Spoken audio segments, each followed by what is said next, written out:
कल्पना की मौत के बाद गांव वालों को लगा था कि बुराई खत्म हो चुकी है। सीमा बच गई, कुआं बंद हो गया और हड्डियां गंगा जल से शुद्ध होकर चिता में जल चुकी थीं। लेकिन डर की जड़ें कभी इतनी आसानी से सूखती नहीं। जो दिखता है वो कभी कभी सिर्फ दिखावा होता है। बुराई अक्सर नई शक्लों में लौटती है। चुड़ैल को जलाने के 1 महीने बाद गांव फिर से अपनी पुरानी रफ्तार में लौटने लगा था। बच्चे खेलते, खेतों में हल चलते और मंदिरों में घंटियां बजती। लेकिन एक दिन एक साधु गांव आया। उसके कपड़े फटे हुए थे, आंखें गहरी और चेहरा सूखा हुआ। उसके माथे पर राख का टीका और गले में माला थी। गांव के चौराहे पर खड़े होकर उसने कहा, इस गांव की हवा अब भी अपवित्र है। तुम सबने जिसे जलाया था वह सिर्फ शरीर था। आत्मा अब भी भटक रही है। उसका अंत अब नहीं, सिर्फ अगला अध्याय शुरू हुआ है। लोग उसे पागल समझकर हंस दिए। लेकिन साधना जी, जो अब पूरी तरह एक तपस्विनी सी हो गई थी, वो उस साधु की बातों को हल्के में नहीं ले सकी। उन्होंने उससे पूछा, बाबा, क्या फिर से कोई और लड़की शिकार बनने वाली है? साधु बोला, अब की बार वो किसी शरीर में नहीं उतरेगी। अब की बार वो खुद को जन्म देगी और उसके लिए उसे चाहिए एक ऐसा गर्भ जो बिना पाप और पुण्य दोनों से मुक्त हो। एक कुंवारी कन्या जो शुद्ध हो और कमजोर भी। उसी रात गांव की मंदिर वाली गली में रहने वाली लड़की सुजाता अचानक बेहोश हो गई। सुजाता सीधी सादी पूजा पाठ में लगी रहने वाली लड़की थी। उसकी मां गीता देवी ने जब देखा कि सुजाता के पैर कांप रहे हैं और उसका अंगूठा नीला पड़ने लगा है, तो वो रोती हुई सीधे साधना जी के पास पहुंची। साधना जी सुजाता को देखकर चौंक गईं।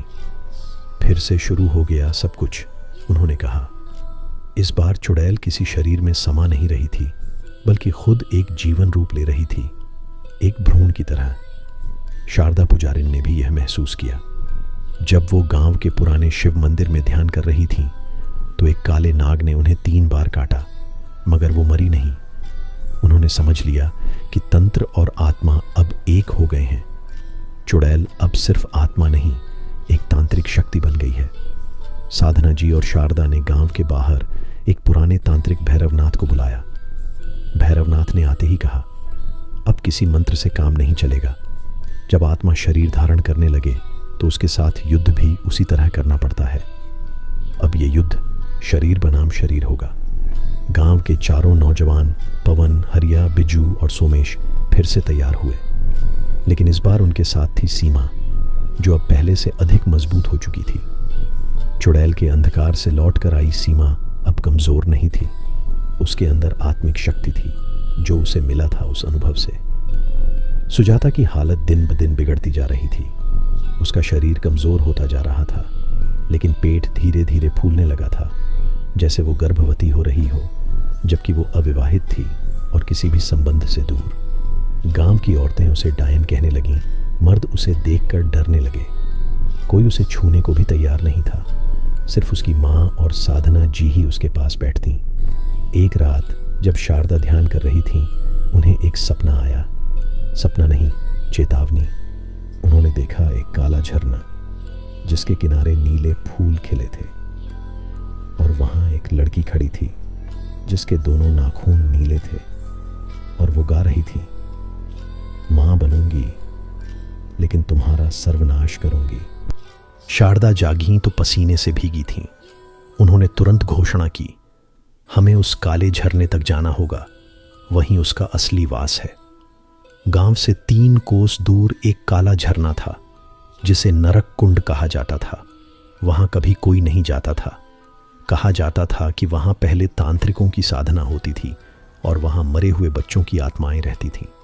5 लोग, पवन, हरिया, सोमेश, सीमा और साधना जी, उस झरने की ओर निकल पड़े।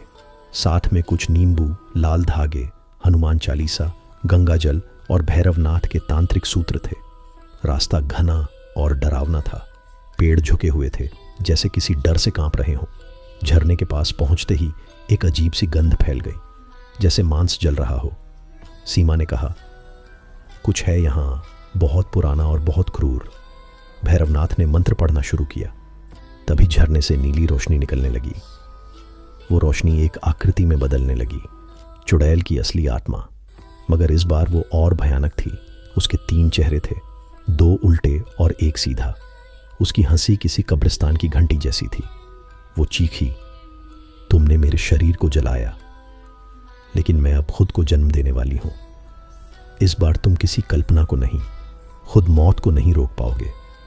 शारदा ने गंगा जल फेंका, लेकिन इस बार वो बेअसर रहा। सीमा ने हनुमान चालीसा पढ़नी शुरू की और तभी चुड़ैल ने सीमा के शरीर में प्रवेश की कोशिश की, मगर सीमा अडिग रही। उसकी आंखें बंद थीं और उसके मुंह से तेज आवाज में मंत्र फूट रहे थे। चुड़ैल झल्ला गई। उसने झरने से एक लहर उठाई और पूरे समूह पर फेंकी। सब गिर गए। पवन की पीठ जल गई। सोमेश बेहोश हो गया। तभी भैरवनाथ ने एक आखिरी मंत्र पढ़ा और अपनी गर्दन काटकर अपने खून से एक यंत्र बनाया।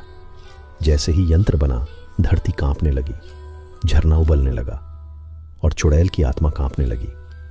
उसने चिल्लाया, नहीं, मैं मां बनने वाली हूं। तुम ये नहीं कर सकते। मुझ में एक जीवन पल रहा है। भैरवनाथ चिल्लाए, वही जीवन इस संसार का विनाश करेगा। तुम्हारा जन्म कोई संतान नहीं, श्राप है। यंत्र ने चुड़ैल की आत्मा को बांध लिया।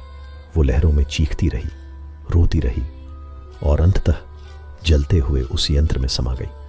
सुजाता की हालत उसी क्षण सुधर गई। उसका पेट सपाट हो गया। उसने आंखें खोली और पूछा, मैं कहाँ हूं? गांव में एक बार फिर सुबह की पहली किरण खिली। मंदिर की घंटियां बजीं। हवा में फूलों की खुशबू थी। लेकिन एक बात किसी को नहीं पता थी। शारदा जब अपने घर लौटी तो उन्हें अपने कमरे में एक नीली चूड़ी मिली, वही जो कल्पना के हाथ में हुआ करती थी। उन्होंने समझ लिया, कहानी खत्म नहीं हुई, सिर्फ रूप बदल गया है। कभी कभी आत्माएं खत्म नहीं होती, सिर्फ सो जाती हैं।